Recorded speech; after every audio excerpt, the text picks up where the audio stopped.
கோவை மாவட்டம் வால்பாறையில் கூட்டம் கூட்டமாக படையெடுத்து வரும் காட்டு யானைகளால் தோட்ட தொழிலாளர்கள் அச்சத்தில் உள்ளனர். கோவை மாவட்டம் வால்பாறையில் சமீப காலமாக வன விலங்குகளின் அட்டகாசம் நாளுக்கு நாள் அதிகரித்து வருகிறது. இந்த நிலையில் காட்டு யானைகள் வனப்பகுதியில் இருந்து வெளியேறி குடியிருப்பு பகுதிக்குள் புகுந்து ரேஷன் கடை வீடுகளை எடுத்து சேதப்படுத்தி வருகிறது. தற்போது வால்பாறை வனப்பகுதிக்குள் கேரள வனப்பகுதியில் இருந்து யானைகள் கூட்டம் கூட்டமாக வந்து கொண்டுள்ளது.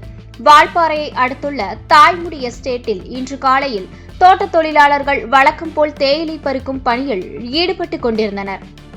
அப்போது வனப்பகுதியை விட்டு வெளியேறிய காட்டு யானை கூட்டங்கள் தேயிலை தோட்டத்துக்குள் வருவதை பார்த்த தோட்ட தொழிலாளர்கள் பாதுகாப்பான இடத்திற்கு சென்றனர்.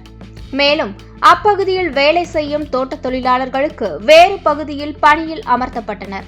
இதுகுறித்து வனத்துறையினருக்கு தகவல் கொடுக்கப்பட்டது. வனத்துறையினர் விரைந்து வந்து காட்டு யானைகளை வனப்பகுதிக்குள் விரட்டும் முயற்சியில் ஈடுபட்டு வருகின்றனர். இதனால் அப்பகுதியில் சிறிது நேரம் தேயிலை பறிக்கும் பணி பாதிக்கப்பட்டுள்ளது.